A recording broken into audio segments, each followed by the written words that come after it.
মাটনের অনেক ধরনের রেসিপি ট্রাই করলেও এই পাহাড়ি স্টাইলের মাটনের রেসিপিটা আমার কাছে একদমই ইউনিক আর খুবই ভালো লেগেছে। আজ এই রেসিপিটাই তোমাদের সাথে শেয়ার করব। আমি প্রয়োজনীয় জিনিস সবগুলো নিয়ে নিয়েছি। প্রথমে একটা প্যানে আমি এখানে কিছু শুকনো মশলাগুলোকে একটু ভেজে নিচ্ছি। এখানে আমি পরিমাণ মতো জিরা, আস্ত ধনিয়া, শুকনো লঙ্কা, বড় এলাচ, ছোট এলাচ, লবঙ্গ আর সাথে কিছু শুকনো লঙ্কা নিয়েছি। এগুলো ভেজে কিছুক্ষণ ঠান্ডা করে এখন একটা ব্লেন্ডারে আমি গুঁড়ো করে নিচ্ছি।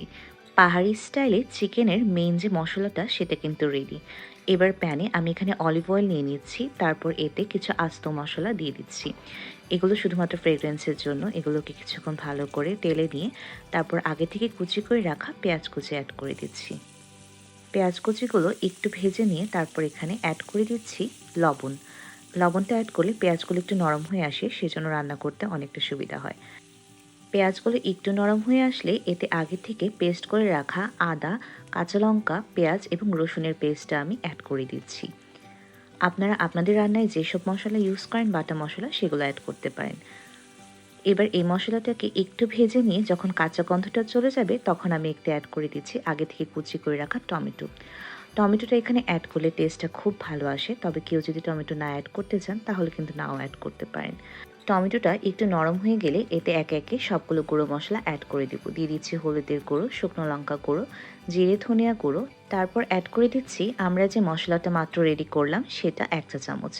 আমার আজকের রান্নার জন্য 1 চা চামচ মশলাটাই পারফেক্ট ছিল। আপনাদের কোয়ান্টিটি অনুযায়ী মশলাটা অ্যাড করবেন। এবার এতে সামান্য একটু জল অ্যাড করে মশলাটাকে ভালো করে কষিয়ে নিতে হবে। মশলাটা একটু ভাজা ভাজা করে তারপর এটাকে ঢেকে দিয়ে কিছুক্ষণ কষিয়ে নিতে হবে হাই ফ্লেমে।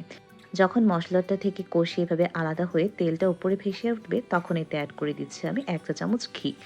এখানে ঘিটা আপনারা আপনাদের পছন্দ মতো বা অ্যামাউন্ট অনুযায়ী অ্যাড করতে পারেন। যদি তেলের পরিমাণটা বেশি দিয়ে থাকেন তাহলে ঘিটা একটু কম দেবেন।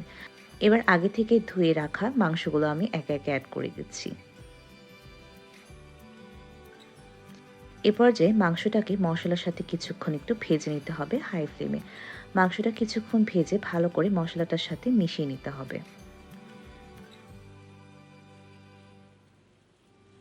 মাংসটা মিশে আসলে এবার এতে পরিমাণ মতো পানি অ্যাড করে দিচ্ছি আমি মাংসটা সেদ্ধ করার জন্য। এবার এটাকে ঢেকে অনেকক্ষণ পর্যন্ত সেদ্ধ করতে হবে। এর ফাঁকে আমি আমাদের আজকে দুপুরে খাওয়ার জন্য যে সালাদ প্রিপেয়ার করব সেটা প্রিপেয়ার করে নিচ্ছি। এখন কারো কাছে যদি প্রেশার কুকার থাকে সেক্ষেত্রে কিন্তু আপনারা মাংস সেদ্ধর প্রসেসটা অনেক বেশি তাড়াতাড়ি করতে পারেন। আমার হাতের কাছে যেহেতু প্রেশার কুকার ছিল না সেজন্য আমি মাংসটাকে বেশ অনেকক্ষণ, প্রায় 2 ঘন্টার মতো সেদ্ধ করেছিলাম, কারণ আমি চাচ্ছিলাম মাংসটা যেন একদমই সফট হয়ে রেডি হয়ে থাকে। সেজন্য আমার কাছে মাংসটা একটু সফট হলে খেতে ভালো লাগে। আর সালাদের জন্য আজকে আমি শসা আর টমেটো অ্যাড করছি, সাথে আমি একটু পেঁয়াজ কুচি অ্যাড করছি, কারণ আমরা পেঁয়াজ কুচি একটু খেতে পছন্দ করি। এবার সাথে একটু এখানে লেবুর রস অ্যাড করে দিচ্ছি আর দিয়ে দিচ্ছি পিঙ্ক সল্ট। আর সালাদে তো বরাবরের মতোই আমাদের কাঁচা লঙ্কা লাগেই, সেজন্য কয়েকটা কাঁচা লঙ্কাও দিয়ে দিচ্ছি। এদিকে কিন্তু আমার মাংসটা একদমই পুরোপুরি সেদ্ধ হয়ে গিয়েছে। মাংসটা একদম হাত থেকে খুলে খুলে আসছিল, এরকম নরম হয়ে গিয়েছিল।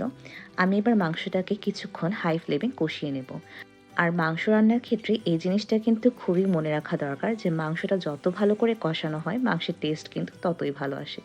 মাংস কষানো শেষে তাতে পরিমাণ মতো ঝোল দিয়ে সেটা জাল করে উপর থেকে কিছু ধনেপাতা কুচি আর পরিমাণ মতো ঘি অ্যাড করে দিচ্ছি।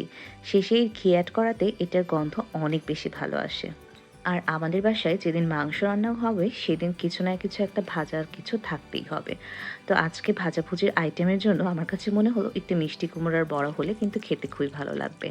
আমার কাছে এরকম মিষ্টি কুমড়ো স্লাইস করে সেটা পিঠালি দিয়ে ভেজে মুচমুচে করে খেতে খুবই দারুণ লাগে। আপনাদের কার কার পছন্দ জানাবেন কিন্তু। এবার চলে যাচ্ছি প্লেটিংয়ে। আর এই পার্টটা এত বেশি স্যাটিসফাইং ছিল কি বলবো। মাটনটা এত ভালো হয়েছিল আর খুবই ভালো স্মেল আসছিল। আমার তো আর লোভ সইছিল না যে আমি কখন খাবো। আমার কাছে মনে হয় এরকম মাটন বা চিকেনের সাথে একটা ভাজি হলে, সাথে সালাদ হলে আর সাথে যদি এরকম একটা কোকা কোলা হয় তাহলে কিন্তু আর কিচ্ছুই লাগে না।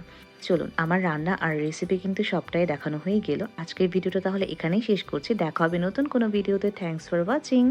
ভালো থাকবেন সবাই।